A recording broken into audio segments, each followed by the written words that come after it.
Maharashtra assembly इंतखाबात की तारीखों का ऐलान जल्द ही हो सकता है। सियासी जमातें चुनाव की तैयारियों में जुट गई हैं। आज मुंबई में बीजेपी, शिवसेना और एमएनएस की मीटिंगों का दौर चल रहा है। पार्टियां अपनी हिकमत अमली को हतमी रूप देने के लिए सरजोड़ कर बैठी है। उधर एमएनएस की भी मीटिंग हुई, जिसमें असेंबली इंतखाबात में पार्टी के हिस्सा लेने का फैसला लिया गया। शिवसेना की भी मीटिंग हुई। शिवसेना की मीटिंग में इत्तेहाद और सीट शेयरिंग पर गौर-ए-खौज किया गया। ख्याल रहे कि पार्टी ने सीट शेयरिंग के लिए 50-50 का फॉर्मूला दिया है।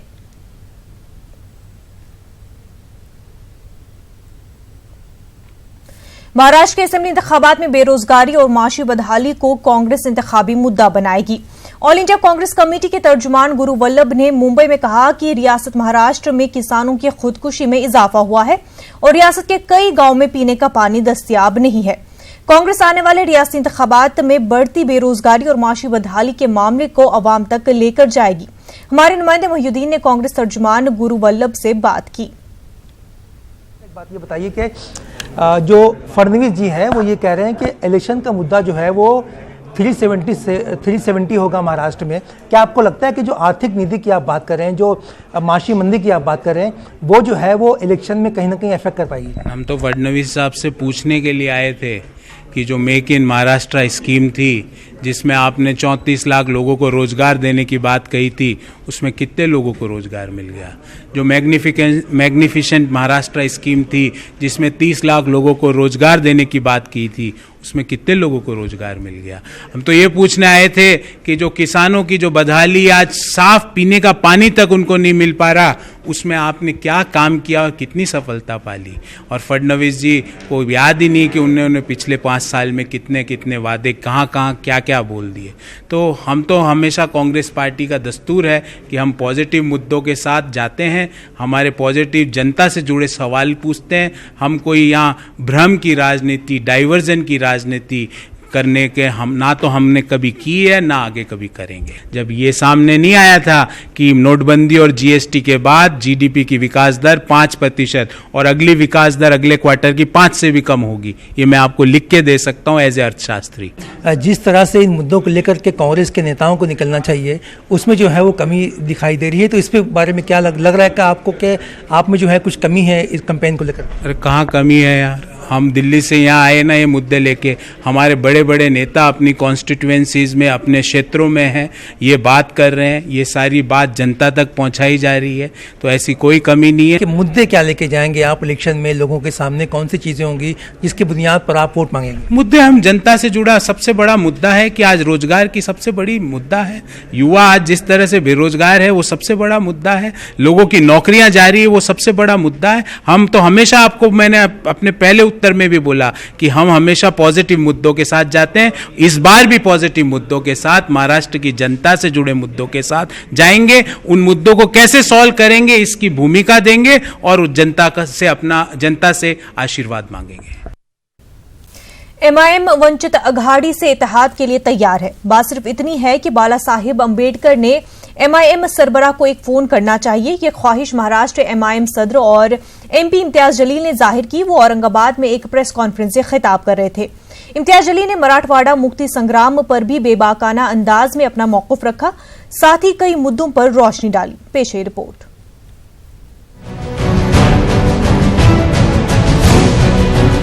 एमआईएम रुकन पार्लियामेंट इम्तियाज जलील ने प्रेस कॉन्फ्रेंस में वाज़ेह अंदाज में कहा कि अवाम की अक्सरियत एमआईएम वंचित इत्तेहाद की मुतमन्नी है। रियासत में इस इत्तेहाद को एक सियासी मुतबादिल के तौर पर देखा जा रहा है। उन्होंने कहा कि बाला साहब यानी प्रकाश अम्बेडकर को असदुद्दीन ओवैसी से बात करनी चाहिए। राजनीति के अंदर कुछ भी खत्म नहीं होता है, आखिरी दिन तक है तो मुमकिन होता है। अब सिर्फ इसमें यह है कि अगर बाला साहब अगर एक फ़ोन उठाए और असद साहब से कहे कि नहीं हमको दोबारा बैठने का है और हम इसके ऊपर चर्चा कर सकते हैं, तो मैं नहीं समझता हूं कि ये काम नामुमकिन है करके, बशर्ते ये दिल में होना चाहिए। और हमारे दिल में पूरी तरह से है कि हम वंचित के साथ इस बार जाना चाहिए, क्योंकि ना तो हमको कांग्रेस के साथ जाने का हमारा मंशा है, ना राष्ट्रवादी के साथ जाने का है, ना समाजवादी के साथ। हमको एक ऐसा लगता है कि एक पर्याय अगर इस राज्य के अंदर कोई है तो वो बाला साहब अंबेडकर के नेतृत्व के अंदर वंचित बहुजन आघाड़ी और एमआईएम का है। एमआईएम के रियासती सदर ने कई मुद्दों पर तफसीली रोशनी डाली। साथ ही जब उनसे मुक्ति संग्राम प्रोग्राम में मुसलसल 5वें साल गैर हाजिर रहने पर मीडिया नुमाइंदों ने इस्तफसार किया तो इम्तियाज जलील ने पूरी बेबाकी से कहा कि ये उनकी पार्टी का मौक़िफ़ है। इम्तियाज जलील के मुताबिक पुलिस एक्शन तारीख का एक तारीख पहलू है, हमें माजी को भूलकर मुस्तकबिल की राह हमवार करनी चाहिए। कि इस मुल्क में रहने वाला मुसलमान जो इस मुल्क से मोहब्बत करता था, इज्जत करता था, इस मुल्क को चाहता था, वो इस मुल्क के अंदर रहा। जो रजाकार थे वो रजाकार पाकिस्तान चले गए। अब किसी में ये अधिकार नहीं है, किसी को ये अधिकार नहीं है कि जो हमसे देशभक्ति का सर्टिफिकेट मांगे, और हम ख़तई ऐसे लोगों को ना तो देने वाले हैं ना इनको पूछने वाले हैं। इनके पास कुछ है नहीं तो बस हमारे पीछे लगे रहो, कुछ ना कुछ तो भी मुद्दा निकालो। हमारा मुद्दा सिर्फ जिले का विकास है, इस मराठवाड़ा का विकास। महाराष्ट्र की सियासत में वंचित MIM इत्तेहाद को काफी अहम तस्वुर किया जा रहा था और इत्तेहाद तोड़ने के मामले में इम्तियाज जलील पर उजलत का भी इल्जाम लगा। लेकिन अब इम्तियाज जलील के मौक़िफ़ में नुमाया तब्दीली देखी गई। उनका कहना है कि महज एक फ़ोन कॉल से मामला हल हो सकता है। ताहम उन्होंने ये भी कहा कि अगर प्रकाश अम्बेडकर 8 सीटों पर अड़े रहे तो उनके पास कोई चारा नहीं रहेगा। न्यूज़ 18 उर्दू के लिए औरंगाबाद से असरुद्दीन की रिपोर्ट। अमरावती का जिला परिषद उर्दू गर्ल्स हाई स्कूल और जूनियर कॉलेज बदहाली का शिकार है। सहूलतों के फुकदान के सबब तालिबात को काफी दिक्कतों का सामना करना पड़ रहा है। तालिबात को हो रही इस परेशानी को मद्देनजर रखते हुए आज राजवीर संगठना की जानिब से जिला परिषद CEO को एक मेमोरेंडम पेश किया गया, जिसमें राजवीर संगठना ने कहा कि स्कूल और कॉलेज के अहाते में गंदगी का अंबार है, जिसकी वजह से तालिबात सेहत पर बुरे असर पड़ रहे हैं। संगठना ने मांग की कि तालिबात को तमाम तर बुनियादी सहूलियात मुहैया कराई जाए। हमने वहाँ का सर्वे किया 4 दिन पहले कि बारिश के पानी के दिनों में स्कूल के छत से डायरेक्ट विद्यार्थियों के आंग पर बारिश का पानी गिरता है। उसके बाद में रंग रंगोटी नहीं है, दुरुस्ती नहीं है स्कूल के अंदर में, कॉलेज के अंदर में, जबकि वहाँ पर इस तरह का सुविधा होनी चाहिए थी।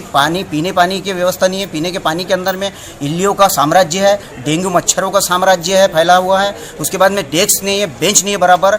हमारा मानना बोलना यही है कि आप बाकी के खाजगी स्कूलों और संस्थाई के स्कूलों को जिस तरह अनुदान देते हैं, इमारती दुरुस्त अनुदान, शिक्षक अनुदान, अप्रोल देते हैं, उसी तरह आपकी ही जन्म दी हुई वो उर्दू कॉलेज है वहाँ पर साइंस का, उसके अंदर में आप वहाँ पर इतनी असुविधा का आलम क्यों? आकुला में कच्ची मेमन जमात और वर्ल्ड मेमन फाउंडेशन ने 31 जरूरतमंदों को मकानात मुहैया कर बेहतरीन मिसाल पेश की है। दिलचस्प बात यह है कि इन मकानात की तामीर ज़कात की रकम से की गई है। पेश एक रिपोर्ट।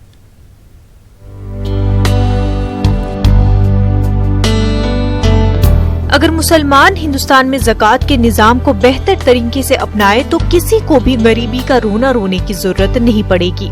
जी हाँ, इसकी ताज़ा मिसाल पेश की आकुला में कच्ची मेमन जमात ने। वर्ल्ड मेमन फाउंडेशन ने पहल करते हुए बरादरी के गरीब और जरूरतमंद अफराद के लिए मुफ्त में कॉलोनी तैयार कर घर फराहम किया है।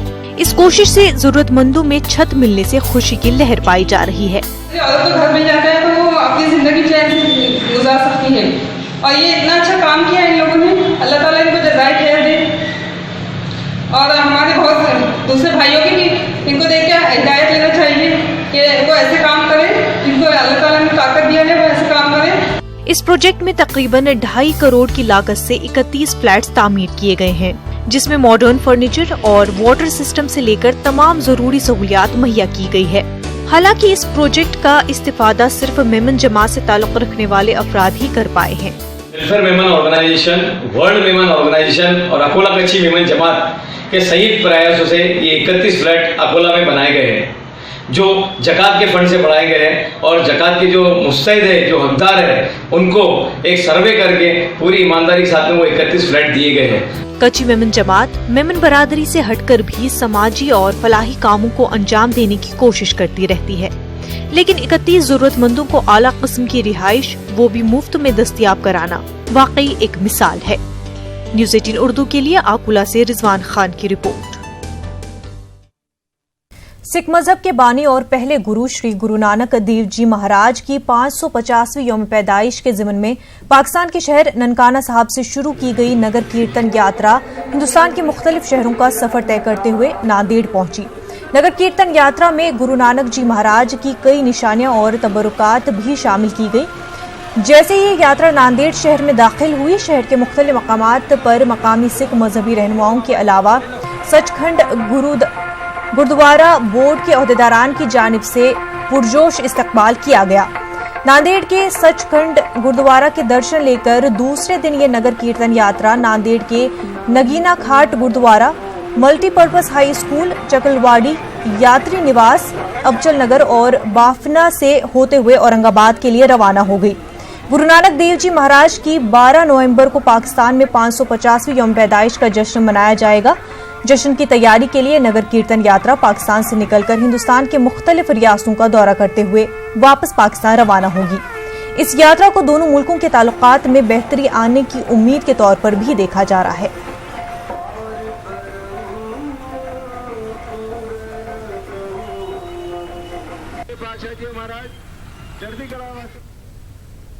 मुंबई यूनिवर्सिटी का शोबा उर्दू जमात इदारे अदब इस्लामी के इश्तराक से महाराष्ट्र स्टेट उर्दू एकेडमी के अवार्ड याफ्तगान के लिए एक तहनीती प्रोग्राम करने जा रहा है। ये प्रोग्राम 22 सितंबर को मुंबई यूनिवर्सिटी के कालीना कैंपस में मुनक्किद होगा। इस प्रोग्राम की मुखालफत मुख्तलिफ अदबा और शोरा की जानिब से शुरू हो गई है।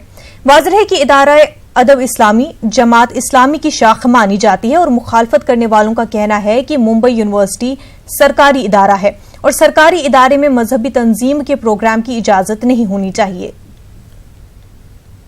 और मेरे साथ हिंदुस्तान के बहुत सारे उर्दू के राइटर्स और पोएट्स का इस पर जो ऑब्जेक्शन है वो ये है कि इदारे अदब इस्लामी जमात इस्लामी की एक शाख है, भले ही उसका रजिस्ट्रेशन अलग हुआ हो। इनका टारगेट है लिटरली स्टूडेंट्स, एस्पायरिंग पोएट्स और राइटर्स, और ये उनका मजहबीकरण करना चाहते हैं, ये उनको लिटरेचर के नाम पर मजहब की तरफ खींचना चाहते हैं। आईएमए कंपनी की धोखाधड़ी के मामले में कर्नाटक के साबिक वजीर जमीर अहमद खान को सीबीआई ने समन जारी किया है। दूसरी जानिब हलाल सरमायाकारी के नाम पर धोखा खाने वाले मुतासरीन इंसाफ के लिए सरकारी दफ्तरों के चक्कर काट रहे हैं।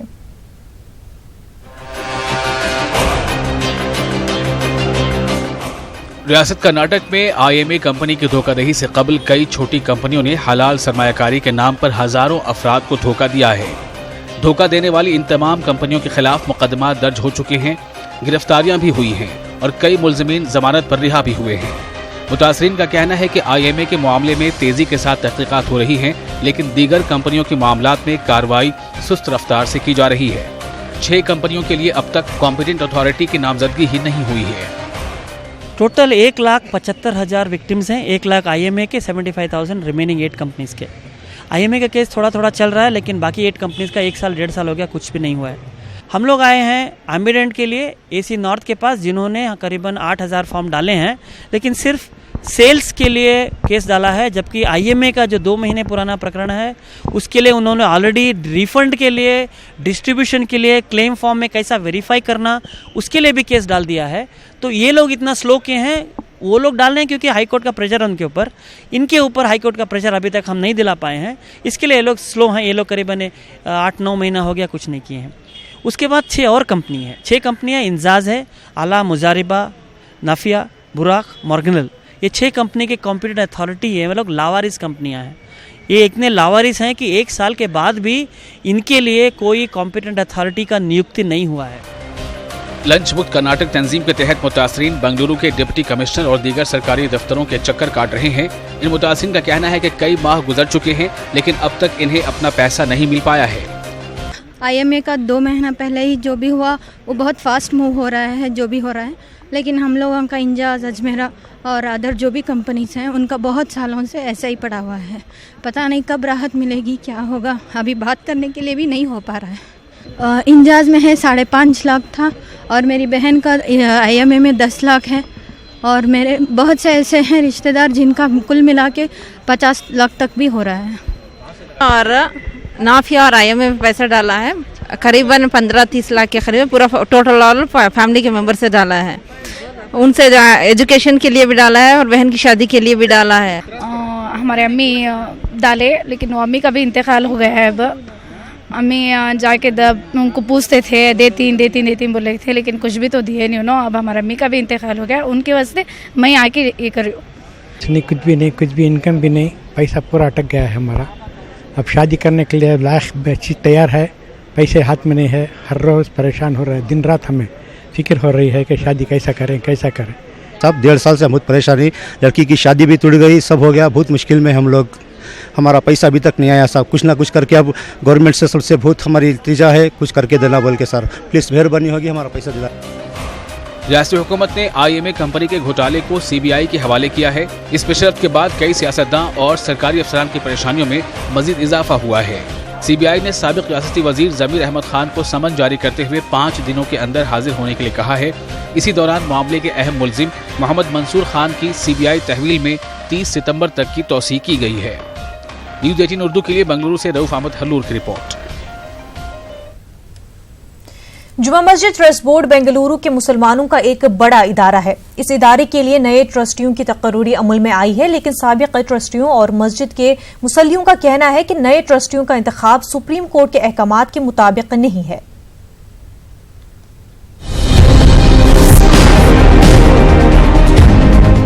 जुमा मस्जिद ट्रस्ट बोर्ड के लिए 5 नए ट्रस्टियों की तकर्रूरी अमल में आई है। सिटी सिविल कोर्ट ने 5 साल के मियाद के लिए नए ट्रस्टियों का इंतखाब किया है। मुश्ताक अहमद, उस्मान शरीफ, SSA कादिर, नियाज अहमद दफादार और सैयद सगीरुद्दीन कादरी नए ट्रस्टी बने हैं, लेकिन मकामी अदालत के इस इंतखाब पर साबिक ट्रस्टी और मस्जिद के मुसल्ली हैरत का इजहार कर रहे हैं। उनका कहना है कि नए ट्रस्टियों का इंतखाब सुप्रीम कोर्ट के अहकामात के मुताबिक नहीं है। हर 5 साल जो है यहाँ पे सिलेक्शन चलता है कोर्ट के तहत, सुप्रीम कोर्ट के ऑर्डर के तहत चलता है, मगर सुप्रीम कोर्ट ऑर्डर क्या कहती है कि मुसल्लीज ऑफ जुमा मस्जिद, यहाँ पे अब जो सिलेक्शन हुआ है इससे सारे ना इत्तफाक हैं। सिलेक्शन जो हुआ है, अपॉइंटमेंट लेटर जो आया है, वो कहते हैं कि कॉन्ट्ररी है, सिलेक्शन का कॉन्ट्ररी है, it looks in the age and performance and all this and that, it is contrary. क्या जुमा मस्जिद के मुसल्ले जुरिस्डिक्शन के अंदर कोई कॉम्पिटेंस नहीं था? हमारे लोगों के अंदर कुछ सलाहियत नहीं थी कि बाहर के लोगों को आए, उनके मस्जिद है उनको संभालने देना था।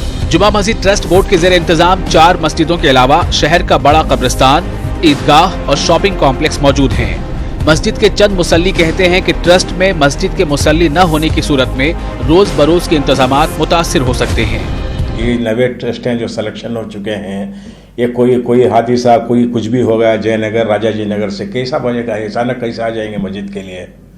यहाँ पर ना तो एक बार कभी नमाज पढ़ने के लिए आए हैं। 500 गज के दायरे के अंदर रहना, ये जो सुप्रीम कोर्ट के आर्डर के हिसाब से 500 गज का दायरा रहना, या तो अपना घर रहना या तो दुकान रहना, कोई हाफिज रहना, यहाँ पर किसी का पता ही नहीं हुआ। ऐसा उनसे कोई गिला गुजारिश ये नहीं है कि वो लोग काम नहीं करेंगे बोल के, मगर एक हमारी एक यहाँ की जो मुसल्लियाँ हैं, यहाँ की जो कहीं भी आवाम जो है, उनका सबका क्या कहना है कि देखो भाई दूर दराज से लोग आके यहाँ काम कर सकते हैं क्या? सुहेल बेग और दीगर का कहना है कि हर नए ट्रस्ट में एक पुराने ट्रस्टी को बरकरार रखने की रिवायत रही है, ताकि मस्जिदों, ईदगाह और कब्रिस्तान के इंतजामात को अंजाम देने में आसानी हो। लेकिन इस मर्तबा तश्कील दिए गए नए ट्रस्ट में कोई भी पुराना ट्रस्टी मौजूद नहीं है। न्यूज़ 18 उर्दू के लिए बेंगलुरु से रऊफ अहमद हल्लूर की report. Gulbarga MP doctor Umesh Jadhav ने गुलबर्गा रेलवे डिवीजन के जल्द से जल्द शुरू कराने की यकीन दहानी कराई है।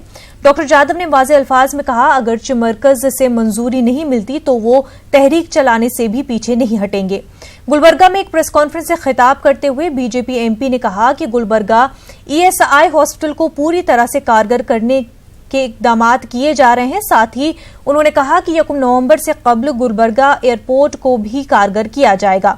इस मौके पर बीजेपी MP PM मोदी की तारीफ करना नहीं भूले।